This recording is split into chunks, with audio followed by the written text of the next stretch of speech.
right, so let's move on. So obviously, training camp, we just finished the first week.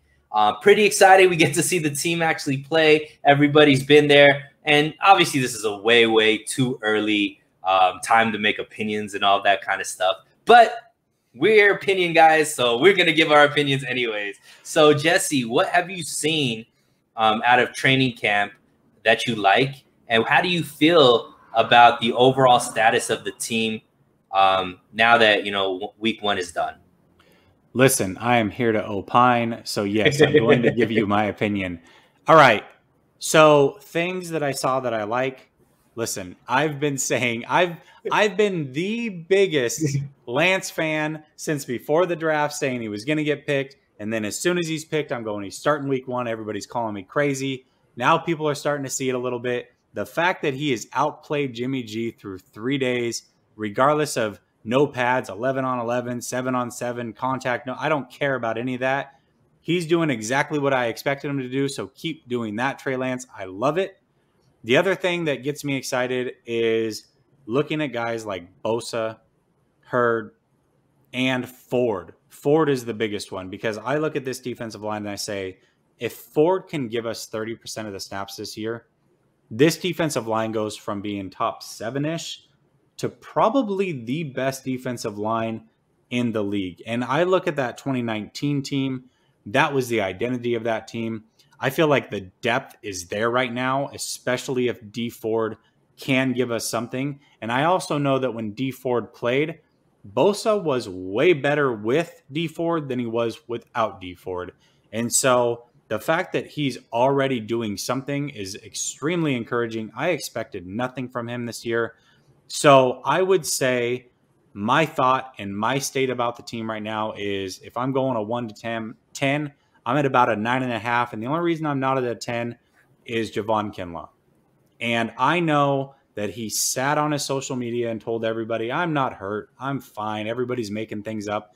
And people ate that thing up like it was hotcakes. Right. But the reality is this man was diagnosed with tendonitis coming out of college. He was told by multiple teams that they were worried because he had early onsets of arthritic knees that they believe would turn into arthritis later. He's had his knee scoped. He missed games because of that knee. And now you're telling me that knee, a healthy knee, swelled up on him for no reason when he was at elevation and he had to sit out 2 weeks without playing. And now he's just trying to get in shape. I'm not buying it.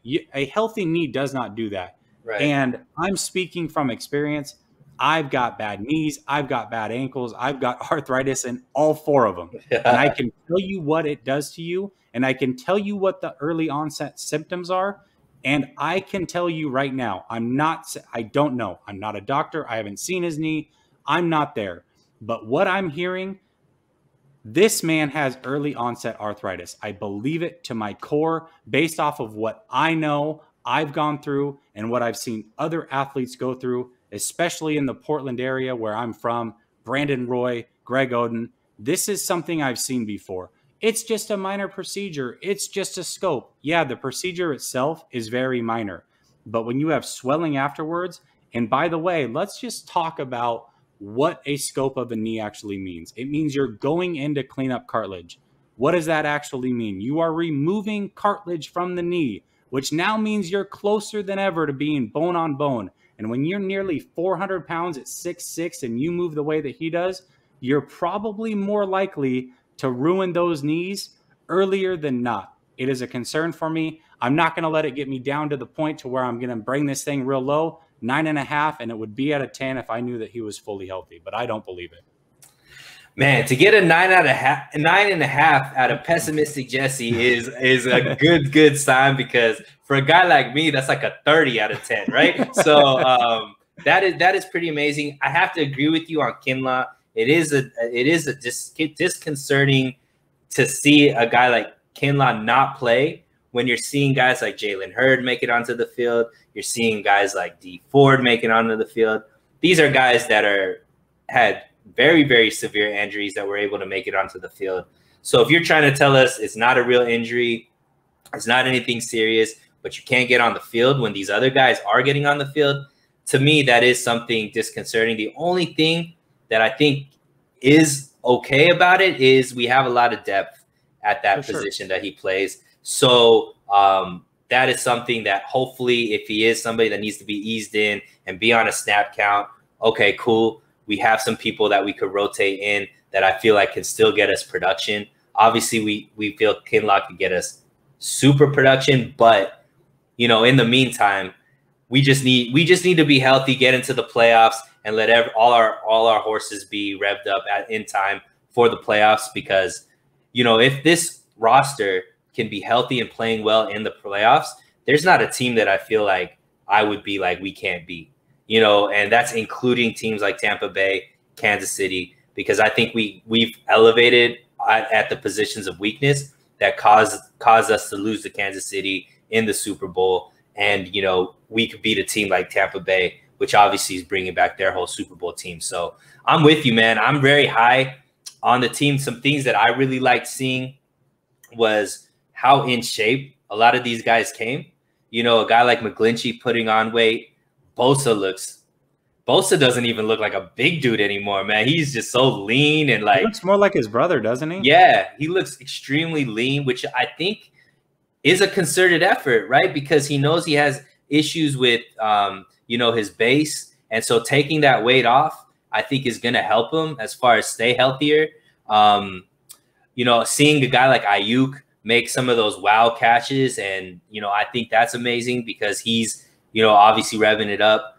I think, Mohamed Sanu, him coming in with the attitude, I think is going to be great, especially with the young receiver core, to have a guy like him who knows the offense. He wore a sweatshirt that said King Sanu. Yeah, I think he's confident. So I think that's great. I mean, they're really, the one negative has just been Kinlaw, right? And everything else has been extremely positive. To see our guy Trey Lance get out there and, basically prove that he is, a lot of these rookies, sometimes you say, they have some struggles and all this kind of stuff. And especially with Trey Lance, who didn't play all last season, for him to come out and just be so sharp and showing the reason why he is a first-round draft pick, I mean, it's great. And nobody got injured in the first 3 days. So that's a positive too, man. That's all I'm hoping for through training camp and the preseason. Please, everybody just get healthy into the regular season. So we got a chance to see everything that we got. So all that stuff is good for me, man. I'm extremely excited about the squad. And like you said, Dee Ford, oh my God, man. Seeing him on there, being able to work out with the team. I was talking with Jack Hammer earlier this week on the show, just what Dee Ford would do to that defensive line, man. It elevates everybody. I know you said it elevated Nick Bosa, but it also elevates, Armstead. It elevates whoever is going to be. If Kinlaw's there, to elevate Kinlaw. And Jack was talking about even being able to play Ebukam, Bosa, and Dee Ford at the same time, with Nick Bosa kind of playing more interior and rushing up the middle. Man, that would be scary. Listen, I'll say this too, about the Kinlaw thing. And, I don't want to make it all doom and gloom with him, because my main statement a couple of days ago on him was, I do not believe he makes it to contract number 2. Like, he doesn't get paid in contract number 2. But what that also means is that he can be productive up to that point, in my opinion. And again, everybody wants to say, well, listen, it would suck if he doesn't make it there, if he busts, whatever. And people are going to be pissed at it because people look at it as Buckner straight across for Kinlaw, and that just wasn't the case.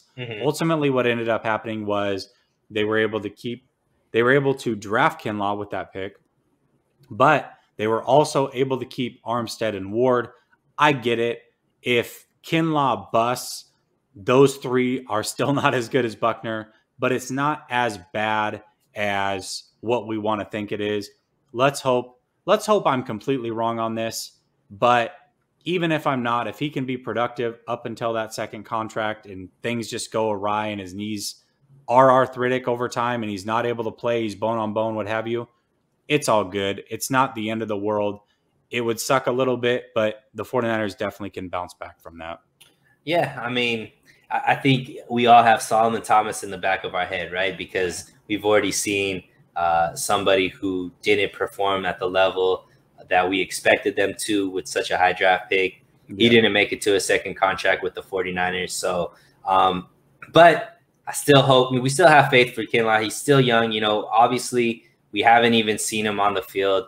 It's not, you know, these aren't games that he's missing. It's obviously practice, which is important, but you know, hopefully he could figure it out. Hopefully we can get a couple years out of him. Look, a guy like, I think Panor said, Todd Gurley also has the same type of arthritic knees. He was able to be very productive in his rookie contract at a position that really utilizes that knee a lot. For sure. Obviously he's not as heavy as Kinlaw is, but at least he was able to be productive through his rookie contract. So there is hope that maybe Kinlaw can be a productive player. And, you know, we'd love to see it. Great thing is he doesn't necessarily need to be I guess the everything on our defensive line. We have a lot of talent around him. So, you know, that gives him, at least there's not pressure, right? He could just go out there and perform to the maximum that he can.